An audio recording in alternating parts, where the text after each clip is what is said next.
Hey guys, welcome to my new channel Mami official blog. তোমরা সবাই কেমন আছো? আশা করছি তোমরা সবাই খুব ভালো আছো। শুভ নববর্ষে অনেক অনেক শুভেচ্ছা ও অভিনন্দন। আজ ছোট্ট একটা ভিডিও তোমার সাথে শেয়ার করছি। তো আজ সকালে ঘুম থেকে উঠেই মেয়ে কান্নাকাটি শুরু করেছে, যেহেতু কালোর শরীরটা খুব একটা ভালো ছিল না। হঠাৎই দেখছি ওর পাটা ফুলে গেছে, তো ডক্টর দেখিয়েছি। ডক্টর বললেন একটু ইনফেকশন টাইপের হয়ে গেছে, তাই পাটা ফুলে গেছে।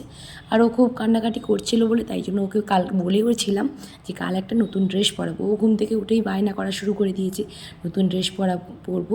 তো সেই জন্য ওকে স্নান দান করিয়ে দেখো রেডি করে দিয়েছি, একটা পাতলা সুতির ড্রেস পরিয়েছি। কেমন লাগছে তোমরা কিন্তু অবশ্যই কমেন্টের মধ্যে জানিও। তারপর আমি স্নান দান করে নিচে চলে এসেছি ঠাকুর ঘরে প্রণাম করতে। আমার মেয়েও কিন্তু আমার সাথে ঠাকুর ঘরে চলে এসেছে প্রণাম করতে। ও দেখো কি সুন্দর করে প্রণাম করছে। যেহেতু মা প্রত্যেক দিন সন্ধ্যা দেয়, প্রণাম করে, ও কিন্তু মায়ের সাথে সন্ধ্যা দেয়, প্রণাম করে। যেহেতু বড়রা যাই কিছু করবে ছোটরা কিন্তু দেখে দেখে সেটাই শিখবে। আর এইদিকে দেখো ও উঠে কিন্তু ক্যামেরাটা দেখে খুব হাসছে, আর ও খুব ভালোবাসে ক্যামেরার সামনে কিছু করতে।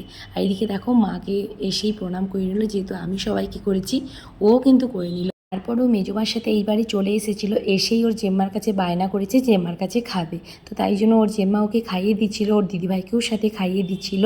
তো খেয়ে টেয়ে দিয়ে উঠেই দেখতেই পাচ্ছ ওর দিদিভাই সব খেলনা সাজিয়ে দিয়েছে বনুর জন্য। তো দু বোনে মিলে খেলাধুলোতেই মর্ত।